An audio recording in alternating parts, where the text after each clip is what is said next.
জায়গায় আইসা দেখি জলসার জায়গায় কত শত লোক বসে আছে নবীর আশায় পাগল কইরাছে মোদের মদিনা ওয়ালা পাগল কইরাছে মোদের মদিনা ওয়ালা এই জায়গায় আইসা দেখে ওই জলসার জায়গায় কত শত লোক বসে আছে নবীর আশায় পাগল কইরাছে মোদের মদিনা ওয়ালা পাগল কইরাছে মোদের মদিনা ওয়ালা নবী যখন আসে লোগো ওই মায়া মিনার কোলে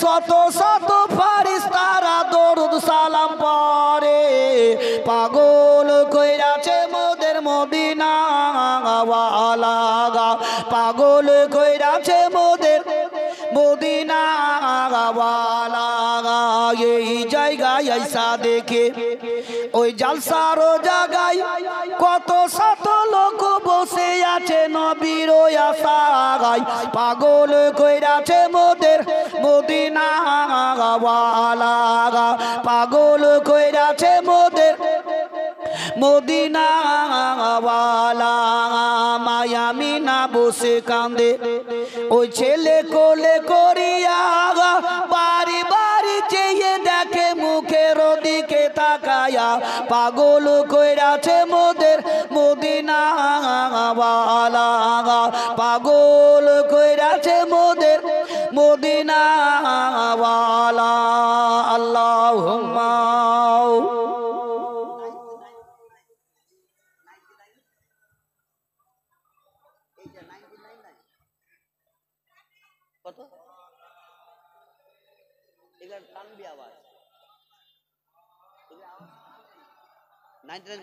हेलो हेलो हेलो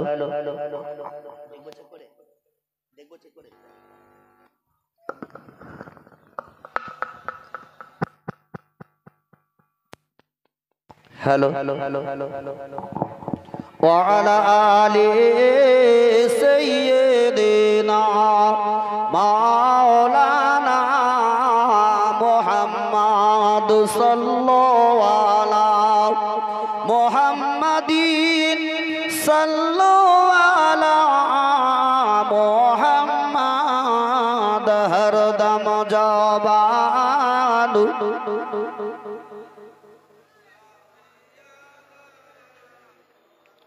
সাল্লাল্লাহু তাআলা আলাইহি ওয়াসাল্লাম।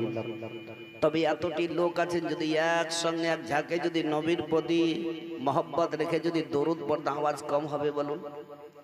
আমার আওয়াজকে আপনারা ঢেকে দিবেন, কিন্তু ভাই জোরহাত করে অনুরোধ করে বলবো মহব্বতের সহিত নবীর প্রতি দরুদ একটু ঝুমে ঝুমে দরুদ পড়ার চেষ্টাটা করবেন।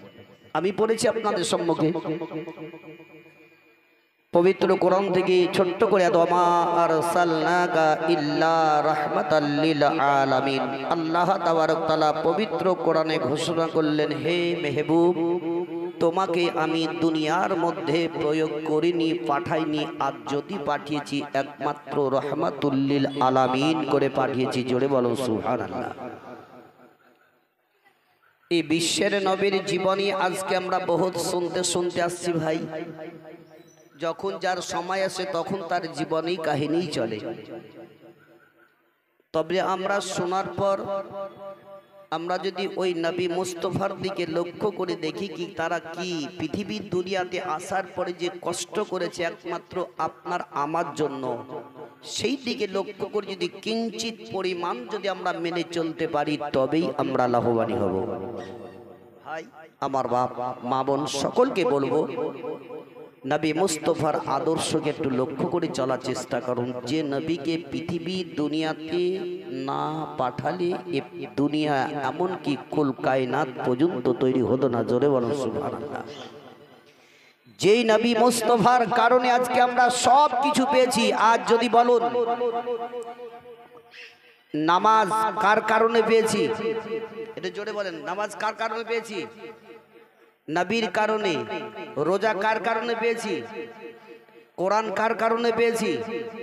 কাবা কার কারণে পেয়েছি? নবীর কারণে সমস্ত সব কিছু যদি বলেন আমার বিশ্বের নবীর কারণে পেয়েছি। যদি নামাজকে ভালোবাসতে হয় তবে নামাজের আগে আমার নবী মুস্তাফাকে ভালোবাসো। যদি রমজানকে ভালোবাসতে হয় তো রমজানের আগে আমার নবী মুস্তাফাকে ভালোবাসো। এমনকি কোরআনকে যদি ভালোবাসতে হয় আমার বিশ্বের নবী রহমাতুল লিল আলামিনকে আগে ভালোবাসো। কাবাকে যে সাজদা করি লক্ষ্য করে ওই কাবাকে যদি ভালোবাসতে হয় তো আমার বিশ্বের নবীকে আগে ভালোবাসো। নবীর আগে ভালোবাসা, তারপর সবকিছু আমাদের। কিন্তু আমরা লক্ষ্য ওইদিকে করি না। যেই নবী পাক সাল্লাল্লাহু তাআলা আলাইহি ওয়াসাল্লাম পৃথিবী জগতে আসার পরে পরে আল্লাহর নবী ইসলাম প্রচার করলেন। এমনকি জঙ্গলের পশুরা, জঙ্গলের বাঘ এমনকি নবীকে দেখে তারা নবী মুস্তাফার দিদার করতেছিল। জোরে বলো সুবহানাল্লাহ। পেছকার লোক একটু বলুন। ভাইরা আমার, যে নবীকে জঙ্গলের পশু বাঘ নবীকে দেখা মাত্রই তারা আড়াল থেকে নবীর দিদার করতেছিল। একটা বাঘ নবী মুস্তাফার সম্মুখে গিয়ে আপন থাবা মেরে বসে গেল। আল্লাহর নবীর মুখের দিকে তাকিয়ে তাকিয়ে দেখতে লাগলো। এমনকি বাঘের দুই চোখ দিয়ে পানি ঝরঝর করে ঝরে যায়। ওই সমাধি আপন বাগদা আপন দয়ার নবী মুস্তাফার নিকট থেকে উঠে গিয়ে চট করে জঙ্গলের দিকে রওনা হয়ে গেল। রাস্তায় চলতে চলতে চলতে চলতে কখনো আগে দিকে তাকায়, একবার পিছন দিকে নবী মুস্তাফার দিকে মুখটা ফিরিয়ে তাকায়। আল্লাহর নবী দুজাহানের আকা জনাবে মুহাম্মদ রাসূলুল্লাহ সাল্লাল্লাহু তাআলা আলাইহি ওয়াসাল্লাম ওই পাহাড়ের উপরে আপন বসে আছেন। এমন সমাধে বাঘটি জঙ্গলে যাওয়ার পরে দেখা গেল কয়েকটা রাখালেরা সেই জায়গাতে বাপজি আমার ছাগল চড়াতে ছিল। রাখালদের দিকে একবার বাঘ তাকিয়ে দেখে, একবার নবী মুস্তাফার দিকে তাকিয়ে তাকিয়ে তাকিয়ে দেখে। এমনকি বাঘটা গিয়ে তার জবানে জবানে আসমানের দিকে একবার মুখটা ছেড়ে আল্লাহ দরবারে বলতে লাগলো, ওগো আল্লাহ পাক পরওয়ারদিগারে আলাম, তুমি একবার আমার মানুষের নাই জবানটা খুলে দাও। ওগো আল্লাহ, যাতে এই সমস্ত রাখালদেরকে আমার নবী মুস্তাফার পরিচয়টা দিতে পারি। ওই জবানটা আপন আল্লাহ তাবারক ওয়া তাআলা বাঘের জবান খুলে দিল। বাঘ আপন জবানে জবানে বলতে লাগলো, ওরে রাখালে রে, তোদের এত ভাগ্য এত নসিবটা ভালো রে, আজকে বিশ্বের নবী এসেছে। যা যা নবীর কাছে কলমাটা একবার পড়ে ঈমান নিয়ে চলে আয়।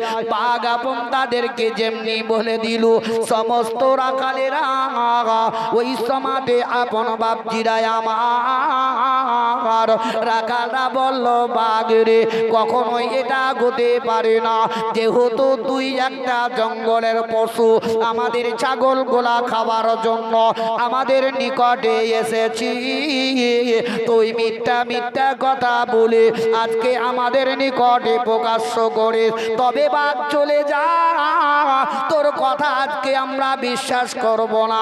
বাঘ আপন তাবা মেরে গেল।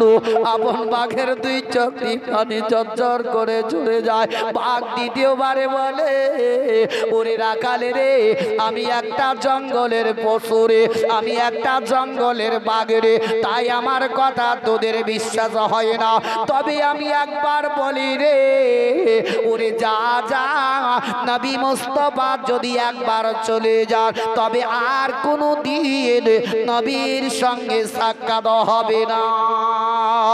এই কথা বলতে যত সমস্ত ছাগল গোলা ছিল জমিনের মধ্যে মুখ লাগিয়ে খাবার খেতেছিল, ওই সমাজে ছাগল গুলা নবী মুস্তাফার কথা শুনে আসমানের দিকে মুখটা ছেড়ে দিয়ে তারা আপন বাবা এমনকি খাওয়া দাওয়া বন্ধ করে দিল, তাদের জবান এমনকি বন্ধ হয়ে গেল।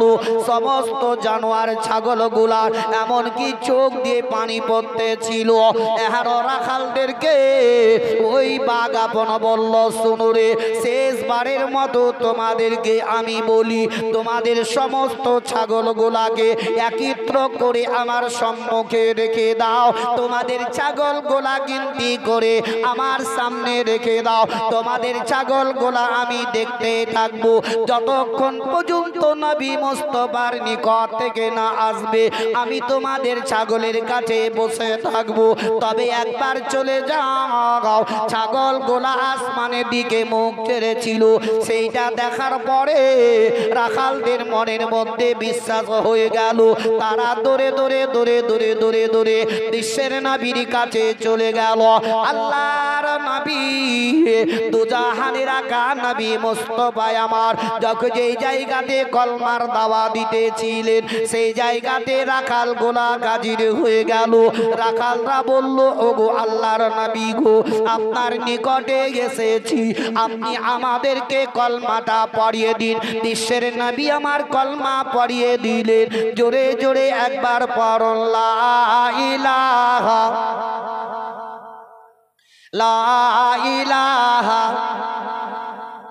জোরে পড়ুন, লা ইলাহা ইল্লাল্লাহ, লা ইলাহা ইল্লাল্লাহ, লা ইলাহা ইল্লাল্লাহ মুহাম্মাদুর রাসূলুল্লাহ সাল্লাল্লাহু তাআলা আলাইহি ওয়াসাল্লাম। কলমার দাওয়া যখন জলমা পড়িয়ে দিলেন, রাখালেরা যেমনি চলতে লাগলো ওই সমাধে আপন বাবা বিশ্বের নবী বললেন, ও রাখাল বলো রে, তোমাদেরকে সাক্ষীটা কে দিল, গবাহি কে দিল?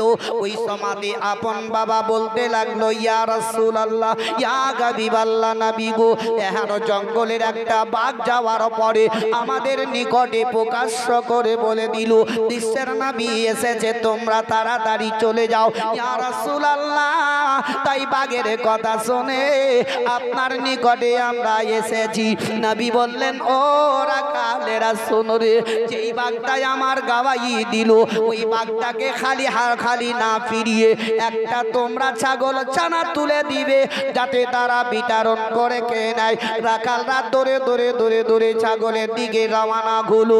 এমন সমাধি দেখা গেল ওই বাঘটা রাখালদেরকে দেখার পরে উঠে যেমনি চলে যাবে, সেই সমাধি রাখালেরা বলতে লাগলো, আরে জঙ্গলের পশু পালাবে না, যেহেতু যেই নবীর প্রতি আমরা কলমা পড়ে ঈমান নিয়ে এসেছি ওই নবী যেটাই আদেশ দিয়েছেন এটা আমরা পরিপূর্ণ করব।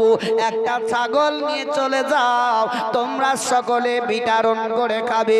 জঙ্গলের বাঘ নবী মুস্তাফার দিকে লক্ষ্য করে তাদের একটাও ছাগল নিল না। আর দেখেন জঙ্গলের পশুতে নবীর গাওয়াহি দিয়েছিল কি বিশ্বের নবী এসেছে, কলমা পড়ে নাও। সেই তো আমরা সেই নবীর শ্রেষ্ঠ উম্মত, আমরা ভাগ্যবান নসিববান। বিশ্বের নবী দুজাহানের আকা জনাবে মুহাম্মদ রাসূলুল্লাহ সাল্লাল্লাহু তাআলা আলাইহি ওয়াসাল্লাম তিনি রাস্তা ধরে হেঁটে হেঁটে যাচ্ছেন, তো দেখছেন তো একটা ইহুদির বাচ্চা দাঁড়িয়ে আছে। নবী মুস্তাফা দেখার পরে ওই বাচ্চাটার দিকে লক্ষ্য করে চলে গেলেন। দেখছেন তো বাচ্চাটা একটা বোঝাকে চাড়ার লেগে দাঁড়িয়ে আছে। আল্লাহর নবী তার কাছে গিয়ে বলতে আছেন, বলো এই বোঝাটা তুমি কি করবে? বলে এই বোঝাটা আমি মাথায় চেড়ে নিব বলে আমি লোক দেখতেছিলাম। জোরে বলো সুবহানাল্লাহ। নবী আমার বলছেন, এই বোঝা তোমার থেকে ওজন বেশি, তবে বোঝা তুমি তো নিয়ে যেতে পারবে না। তোমার বাড়ি কত দূরে? বলছে অত অমুক দূরে। তাহলে এক কাজ করো, এই বোঝাটা আমি মাথায় নিছি আর তুমি আগে আগে চলো, আমি তোমার পিছনে পিছনে গিয়ে তোমার বাড়িতে আমি পৌঁছে দিব। জোরে বলুন। এরকম লোক আমাদের আছে ভাই। একটা মেম্বারকে যদি বলা হয় কি একটু বোঝাটা ছেড়ে দাও, তো মেম্বার বলে, ও আমি গায়ের মেম্বার, আমার প্রেস্টিজে লাগবে, তোর বোঝা ছাড়বো, বলবে না? তার কথাই আলাদা। কিন্তু যার জন্য সারা জাহানকে সৃষ্টি করেছে সে নবী আমার বলছেন, আমি মাথায় তুলে নিছি, তুমি চলো আগে, আমি তোমার পিছে পিছে যাচ্ছি। আল্লাহর নবী দুজাহানের আকা জনাবি মুহাম্মদ রাসূলুল্লাহ সাল্লাল্লাহু তাআলা আলাইহি ওয়াসাল্লাম ওই সমাধি আপন বাপজিরা ভাইরা মা বোনেরা আমার এমনকি নবী মুস্তাফা আমার সঙ্গে সঙ্গে মাথার উপরে ওই বোঝাটা তুলে নামার পরে বাচ্চাটাকে আপন বলতে লাগলেন, ওরে বাচ্চা এবার তোমার বাড়ির দিকে রওনা হয়ে যাও, আমি বোঝাটা তোমার সঙ্গে নিয়ে যাচ্ছি। দেখো নবী মুস্তাফার আদর্শটা কেমন ছিল, নবী মুস্তাফার ব্যবহার কেমন ছিল। নবী মুস্তাফাকে যে একবার দেখলো নবীর প্রতি সে আপন বাবা পাগল হয়ে গেল, নবীর প্রতি ঈমান নিয়ে কলমা পড়ে মুসলমান হয়ে গেল। ওই ইহুদিটা যখন চলতে লাগলো রাস্তায় চলতে চলতে ইহুদির বাচ্চাটা আপন বিশ্বের নবীর দিকে একবার তাকায়, একবার আসমানের দিকে তাকিয়ে দেখে। এমনি দেখতে দেখতে বাচ্চাটা বলতে লাগলো, বলে এরকম সৌন্দর্য মানুষ, এত সুন্দর লোক আমি কোনোদিন আজ পর্যন্ত দেখিনি, এত সুন্দর চেহারা লোক আমি কোথাও দেখতে পাই নাই। এমনকি দয়ার নবী মুস্তাফাকে দেখতে দেখতে ইহুদির বাচ্চা আপন চলতে লাগলো দয়ার নবীকে আশপাশের গাছগুলাতে ছায়া করতে করতে করতে নিয়ে যায়। নবী মুস্তাফা আলাইহি সাইয়্যিদিনা সাল্লাল্লাহু তাআলা আলাইহি ওয়াসাল্লাম। ও বাবা জীবনের আমার ভাইরা মা বোনের আমার আল্লাহর নবী দুজাহানের আকা জনাবি মুহাম্মদ রাসূলুল্লাহ সাল্লাল্লাহু তাআলা আলাইহি ওয়াসাল্লাম রাস্তায় যখন চলতেছিলেন আশপাশের গাছগুলা নবীকে ছায়া করতে করতে নিয়ে যায়। এমনকি নবী মুস্তাফার পদতলে পায়ের নিচে যদি ছোট ছোট পাথর গোলা পড়ে গেছে ওই পাথর সঙ্গে সঙ্গে পাথর গোলা মমের মতো গলে গেছে। বিশ্বের নবীর পায়ে তলে যদি পাথর পড়ে যেত ওই পাথর গোলা মমের মতো গলে যেত। কেননা নবী মুস্তাফার পায়ে তলে যাতে আঘাত না লাগে কষ্ট না লাগে এখন পাথর গোলা গলে যেত। দয়ার নবী একটু আগে যাওয়ার পরে ওই বাচ্চাকে জিজ্ঞাসা করতে লাগলেন, বাচ্চা রে তবে তোমার বাড়িটা কোন জায়গায় বলো। বলে ওই সামনে যে বাড়িটা দেখা যায় ওই বাড়িটাই হলো আমাদের। দয়ার নবী আমার টুকটুক টুকটুক করে গিয়ে ইহুদির দরজাতে বোঝাটা নামিয়ে দিলেন। আহারে বিশ্বের নবী আমার বাপ হারা মা হারা নবী আমার এতিম বাবা দয়ার নবী মুস্তাফা আমার ওই ইহুদির বাচ্চার হাত কানাকে ধরে দিলেন। আর দয়ার নবী আমার বললেন, বাচ্চা রে কত দূর থেকে তোমার বাড়ি পর্যন্ত আমি তোমার সঙ্গে হেঁটে হেঁটে আসলাম, তবে তোমার সঙ্গে বহুত আলাপ আলোচনা করেছি, তবে এর কথার মাধ্যম দিয়ে কোনো কথা যদি আমার খারাপ পেয়ে থাকো তবে আল্লাহর ওয়াস্তে তুমি আমায় মাফ করে দিও। নবী আমার মাপ চাইলেন। বাচ্চাটা টুকটুক টুকটুক করে বিশ্বের নবীর দিকে দেখতেছিল। আল্লাহর নবী আমার রাস্তা ধরে যখন রওনা হয়ে গেলেন ওই সময়তে ইহুদি বাড়ির ভিতর থেকে বাইরে চলে এলো। আসার পরে দেখছে বেটা একদিকে দাঁড়িয়ে বোঝাটা একদিকে পড়ে আছে। ওই সময়তে ইহুদি জিজ্ঞাসা করলো, বলে বেটা বলো রে এই বোঝাটা তুমি নিয়ে আসলে না, কেউ পৌঁছে দিয়ে গেল। ইহুদির বেটা আপন বলল, আব্বা গো এই বোঝাটা আমি মাথায় নিয়ে আসিনি, তবে একটা লোক আমার পৌঁছে দিয়ে গেল। ইহুদি বলল, বেটা রে তবে তোমার নিকট থেকে কয় টাকা নিল, তোমার নিকট থেকে কয় টাকা নিয়েছে, অর্থটা কত নিয়েছে বলো না।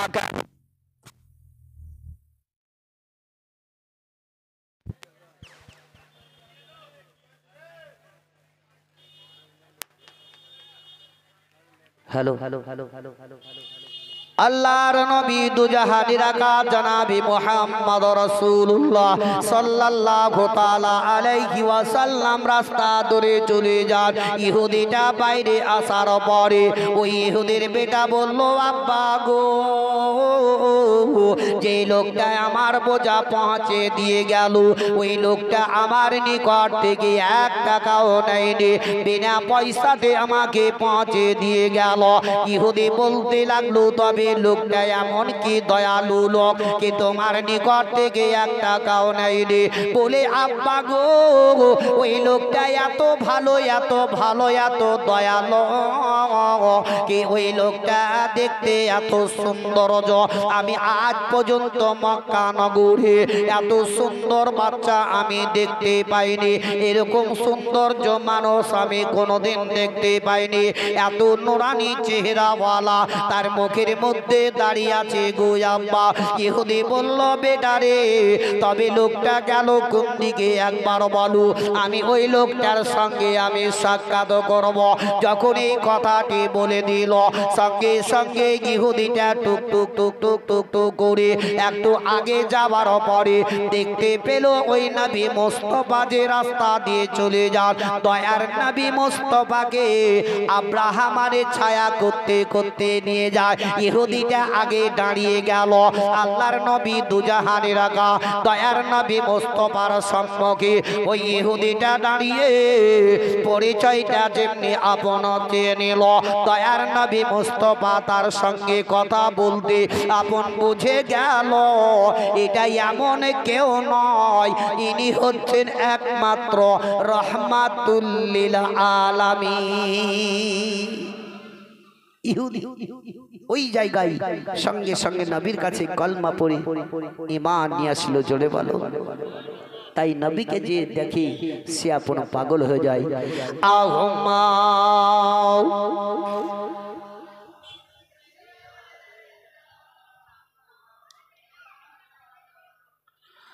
وعلى آل سيدنا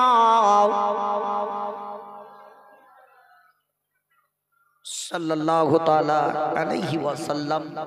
বাপজিরা ভাইরা, আমার নবী মুস্তাফার জীবনী কাহিনী আদর্শবান আমরা বহুত কিছু শুনছি, আমাদের মুখ থেকে তো শুনতে তার সাথে সাথে মোবাইলেও শুনতে পাচ্ছেন কি ভাই, কিন্তু আমরা শুনে কি পরিবর্তন হচ্ছি? মনে ভয় ঢুকছে না আমাদের। এই পৃথিবীর দুনিয়া থেকে সকলকেই যেতে হবে, কিন্তু যাওয়ার আগে কিছু একটু পুঁজিটা সঞ্চয় করুন, একবার আখিরাতকে চিন্তা করুন। যেই কবরে আমরা রেখে আসছি মানুষ, সেই কবরটাকে একবার ইয়াদ করুন, ইয়াদ করে পরিবর্তন হন।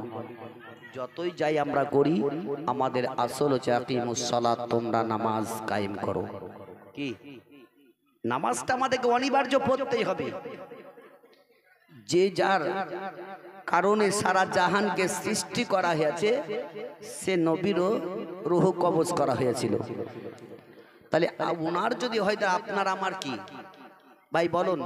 আজ এই মুহূর্তে যে আমরা এখানে বসে আছি, জালসা শেষ করে খিচুড়ি খাইয়া বাড়ি পৌঁছতে পারবো, তার কোনো ভরসা আছে? হ্যাঁ, কেউ বলতে পারবে? সেকেন্ডের মধ্যে যদি চাই, আল্লাহ তো সব শেষ করে দিতে পারে, পারে না? পারে না? যেমন দেখেন, গাছে, বাড়িতে, কোনো কোনো জায়গাতে মাকড় সাথে জাল করে না? করে না? দেখেছেন তো? বড় একটা জাল তৈরি করলো, ওই জালটাতে যদি আপনার 10টা 20টা 25টা যদি আপনার মাকড়সাগুলা ঘুরে বেড়ায়, তো জালটা ভাঙে কি? আর মানুষ যদি একটা আঙুল এমনি করে হিলিয়ে দেয়, ভেঙে গেল, সেকেন্ডের মধ্যে শেষ। আমরাও যেমন দোতলা, 3তলা, 4তলা, 5তলা সৌন্দর্য ঘর বাড়ি ছাদ তৈরি করছি, ওই ছাদের উপরে 10টা 20টা লোক যদি চেপে যায়, ছাদ ভাঙবে? 100টা চাপলে ভাঙবে? আর আল্লাহ যদি হিলিয়ে দেয়, সেকেন্ডে শেষ। এই যে কথাগুলোকে আমরা নিজের যদি মাথায় একটুকু গজাই, তো আমরা প্রত্যেকটা মানুষই পরিবর্তন হয়ে যাবে। কেউ কারোর সাথে আমরা মারামারি, কারোর সাথে হিংসি এসব আমরা করবো না। কিন্তু আমরা বুঝলেই তো, যতক্ষণ শুনছি ততক্ষণ মনে মনে চিন্তা হচ্ছে, কাল থেকে আর কিচ্ছু কাউকে করবো না, এবার নামাজ রোজা পড়বো, কিন্তু যেমনি শেষ কালকে আবার ভুলে গেলাম। কিন্তু না বাপজি ভাইরা, আমার বিশ্বের নবীর আদর্শের দিকে আমার প্রত্যেকটি মা বোনদেরকেও বলবো, কি মায়েরা আমার জালসা মিলাদে আসছেন, মায়েরা যদি জালসাতে না আসে, কিন্তু জালসা মাথায় নেয়। বেটা ছেলে যদি 1 গুণ তো মেয়ে ছেলে থাকে 2 গুণ, থাকে না? দেখবেন চাঁদা পয়সা যদি দিতে চাই তো একমাত্র মেয়েরাই বেশি বেশি দান করে, করে না? করে না? প্রত্যেকটা জালসাতে আমরা দেখতে পাই। কিন্তু আল্লাহ তাদের দিলটাও খুব নরম দিয়েছে। তবে ওই মায়েদেরকে আমি বলবো, এ মা দরদি জননীর আমার, একটু পরিবর্তন হন। হাদিস কোরআন জীবনী কাহিনীর দিকে আমরা শুনে শুনে যদি একটু পরিবর্তন হতে পারি তবে আমরা লাভবানী।